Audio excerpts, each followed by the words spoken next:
नेपालमा अहिले नयाँ रोग बढ्दै बढ्दै गइरहेको छ एउटा जापानिज इन्सेफ्लाइटिस भन्ने, जसको चाहिँ पहिलाको तुलनामा अहिलेको सङ्क्रमण भनेको धेरै छ। जस्तै अहिलेको वर्षमा चाहिँ 175 जनालाई चाहिँ देखिएको छ भने त्यसमध्ये 35 जनाले ज्यान गुमाउनु भएको छ। अस्ति भर्खर पनि लगभग 5-6 दिन अगाडिको कुरा हो, चितवनमा चाहिँ 17 जनालाई देखिएको थियो, त्यसमध्ये 6 जनाले चाहिँ ज्यान गुमाउनु भएको छ। हो, यस्तो भयङ्कर रोग चाहिँ के हो भन्ने कुरा चाहिँ हामीले आज बुझ्छौँ।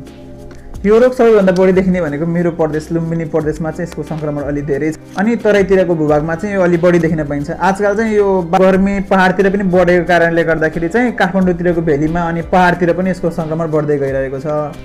सुरुमा त यो रोग के हो भन्ने कुरा जान्न आवश्यक छ। यो भनेको चाहिँ एउटा भाइरल रोग हो, जस्तै हजुरले डेङ्गु भनेर थाहा पाउनु भएको छ नि। यो डेङ्गु जस्तै रोग हो जुन चाहिँ मच्छरबाट सर्छ, तर यो डेङ्गु भन्दा चाहिँ धेरै खतरनाक छ।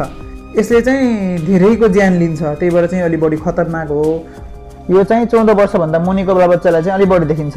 अनि एउटा कुरा के छ भन्दाखेरि हाम्रो यो जुन नेपाल सरकारले जुन खोप दिन्छ नि बच्चालाई लगाउने, त्यसमा पनि यो जापानिज इन्सेफ्लाइटिसको जुन भ्याक्सिन हुन्छ त्यो चाहिँ लगाइएको हुन्छ, तर रिपोर्ट अनुसार चाहिँ कतिपय केसहरूमा चाहिँ भ्याक्सिन लगाएकै पाइएको छैन। त्यही भएर चाहिँ आजकल यसको जोखिम भनेको झन् बढ्दै बढ्दै गइरहेको छ। यो भनेको चाहिँ मच्छरले टोक्यो भने सर्छ, अनि यो भनेको मान्छेदेखि मान्छेमा चाहिँ सर्दैन। मच्छरले चाहिँ जुन सुँगुरहरू भयो अनि त्यसै पानीमा पाउने जुन चराहरू हुन्छ त्यसबाट चाहिँ मच्छरमा सर्छ, अनि मच्छरले चाहिँ हामीलाई टोक्यो भनेपछि मान्छेलाई लाग्छ।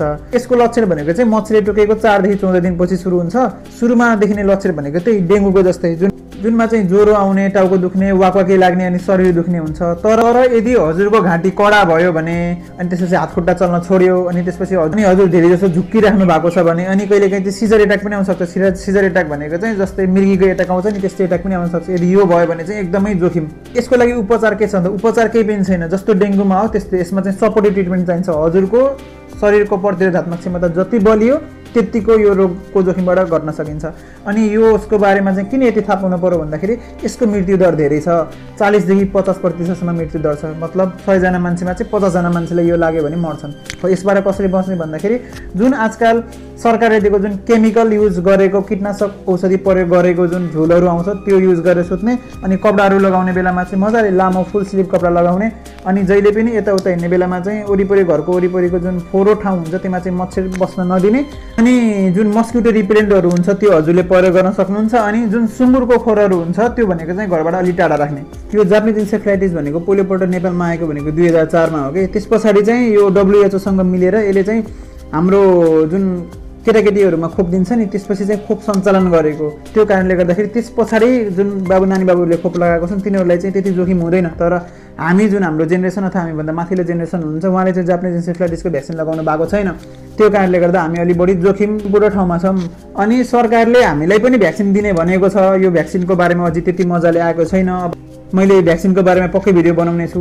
त्यसै कारणले गर्दाखेरि चाहिँ हजुरहरू सुरक्षित रहनु होला भन्ने आधारमा चाहिँ यो भिडियो बनाएको। मैले यदि माथि भनिएको लक्षणहरू कुनै पनि देखिएको छ भने तुरुन्त डाक्टरकोमा जानु होला। किन भन्दाखेरि अहिले यो रोगको बारेमा नेपालभरिमा त्यति मजाले थाहा छैन। त्यो कारणले गर्दाखेरि कति केसहरू भनेको जुन घरमै भइरहेको छन्, घरमै उपचार नपाइकन बसेको छन्, अनि घरमै मृत्यु भइरहेको छ। के भएको भन्ने नै थाहा हुँदैन। सामान्यतः ज्वरो आउने, टाउको दुख्ने अनि शरीर दुख्ने भएको कारणले गर्दा भाइरल मात्रै भनेर घर बस्नुहुन्छ, तर यसको कारणले गर्दाखेरि हो भन्ने चाहिँ थाहा हुँदैन। त्यही भएर धेरैजना मान्छेले चाहिँ ज्यान गुमाउनु भएको हुन्छ यो रोग हो भन्ने कुरा थाहा नपाइकन। त्यसै कारणले गर्दाखेरि आफ्नो सानो बालबच्चाको चाहिँ ज्यानको रक्षा आफै गर्नु होला। माथि भनेको कुनै पनि लक्षण देखिएको छ भने तुरुन्त हस्पिटलमा जानु होला, र कसैलाई देखिएको छ भने उहाँलाई पनि यो भिडियो सेयर गर्नु होला।